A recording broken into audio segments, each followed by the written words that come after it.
भारत में महिलाओं के आरक्षण का सफ़र। जानते हैं ये एक बहुत लंबी और मुश्किल लड़ाई रही है, पर दशकों के इंतज़ार के बाद आखिरकार एक बहुत बड़ा, एक ऐतिहासिक मोड़ आया है। तो चलिए इस पूरे 30 साल के सफ़र को ज़रा करीब से समझते हैं। सालों के इंतजार और अनगिनत कोशिशों के बाद साल 2023 भारतीय राजनीति में एक नई सुबह लेकर आया।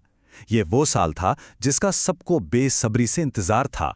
इसी साल एक ऐसा संवैधानिक संशोधन पास हुआ जिसने दशकों पुराने एक सपने को हकीकत में बदल दिया। एक ऐसा सपना जो कई पीढ़ियों ने देखा था। और वो सपना क्या था? वो इस एक नंबर में छिपा है, 33%।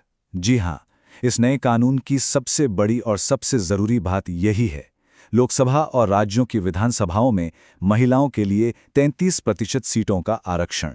तो ये 33% आरक्षण आखिर है क्या? इसका मतलब क्या है? चलिए इसे एक बहुत ही आसान से उदाहरण से समझते हैं। मान लीजिए कि आपकी सोसाइटी में 100 लोगों की एक कमेटी है, लेकिन उसमें महिलाएं सिर्फ 10 हैं।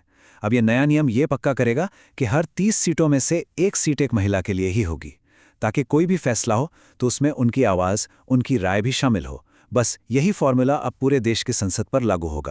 लेकिन यहाँ एक बहुत बड़ा सवाल उठता है, अगर ये इतना ही जरूरी था तो फिर 30 साल इसे कानून बनने में इतना लंबा इंतजार क्यों करना पड़ा? इस सवाल का जवाब ना शायद इस एक लाइन में छिपा है। ये पूरी लड़ाई किसी उपकार या एहसान के लिए नहीं थी। ये लड़ाई थी समानता के लिए, अपने एक बुनियादी हक के लिए। तो चलिए थोड़ा और पीछे चलते हैं और देखते हैं कि इस संघर्ष की जड़ें कितनी गहरी हैं। ये कहानी शुरू कहाँ से हुई? ये कोई 10-20 साल की बात नहीं है। इस टाइमलाइन को देखिए। इसकी शुरुआत तो 19वीं और 20वीं सदी के समाज सुधार आंदोलनों से ही हो गई थी। फिर वोट का अधिकार मिला, संसद में बिल आया और आखिरकार 2023 में जाके ये सफर अपनी एक मंजिल तक पहुंचा। जरा सोचिए, शुरुआती दिनों में महिलाओं के लिए वोट देने का अधिकार भी कितना सीमित था। वोट वही दे सकता था जिसके पास संपत्ति हो या जो पढ़ा लिखा हो। मतलब बहुत कम महिलाएं वोट दे पाती थी। और आज 18 साल से ऊपर का हर नागरिक वोट दे सकता है। कितना बड़ा फर्क है? तो ये तो हुई शुरुआत की बात। अब आते हैं उस सवाल पर कि आखिर रास्ते में रुकावटें क्या-क्या थीं। इस बिल को इतनी देर क्यों हुई? हाँ, तो सवाल वही है, इतना वक्त क्यों लगा? दशकों तक इस पर इतनी बहसें क्यों हुई, इतना विरोध क्यों हुआ? चलिए इसकी वजहों को समझते हैं। देखिए, सालों तक आरक्षण की नीतियों के खिलाफ कई तरह के तर्क दिए गए। कभी शिक्षा और नौकरियों में आरक्षण का विरोध हुआ, तो कभी प्राइवेट सेक्टर में इसे लागू करने में मुश्किलें आईं। यहां तक कि प्रमोशन में आरक्षण जैसे मुद्दों पर भी बहुत लंबी लंबी बहसें चली।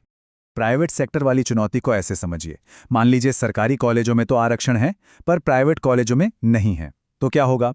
जो अमीर परिवार हैं वो आसानी से इन नियमों से बच निकलेंगे, और इसका नुकसान किसे होगा? उन गरीब परिवारों की महिलाओं को जो पीछे रह जाएंगी। और प्रमोशन वाला मुद्दा तो और भी दिलचस्प है। ये कुछ ऐसा था कि कंपनियां महिलाओं को नौकरी पर तो रख लेती थीं, पर जब मैनेजर या किसी बड़े पद पर प्रमोट करने की बारी आती तो उन्हें नज़रअंदाज कर दिया जाता था। मतलब एंट्री तो मिल गई, पर टॉप पर पहुंचने का रास्ता बंद था। इतनी सारी बाधाओं के बावजूद ये लड़ाई क्यों लड़ी गई? आखिर क्यों इतना जरूरी है महिलाओं का राजनीति में होना? इसका असल जिंदगी पर, जमीन पर क्या असर पड़ता है? इसका सबसे अच्छा और सीधा सादा उदाहरण हमें गांवों में देखने को मिलता है। जब भी कोई महिला गांव की सरपंच बनती है तो देखा गया है कि पानी, स्वास्थ्य और स्कूल जैसे मुद्दों पर ज्यादा ध्यान दिया जाता है। उन्हें ज्यादा गंभीरता से लिया जाता है। क्यों? क्योंकि ये वो मुद्दे हैं जो सीधे सीधे महिलाओं और बच्चों की जिंदगी से जुड़े होते हैं। और ये बात सिर्फ गांव तक ही सीमित नहीं है। इसे एक परिवार की तरह सोचकर देखिए।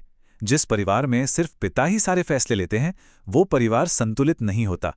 लेकिन जब माता पिता दोनों मिलकर फैसले लेते हैं तो परिवार बेहतर तरीके से चलता है। ठीक यही बात लोकतंत्र पर भी लागू होती है।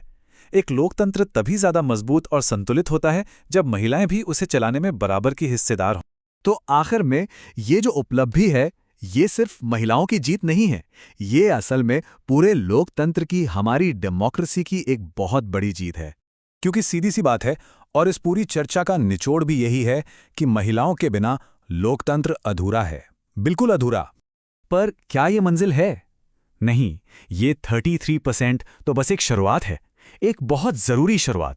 असली सवाल तो अब ये है कि जमीनी स्तर पर वो असली बदलाव जिसकी सब उम्मीद कर रहे हैं, क्या वो अब शुरू होगा?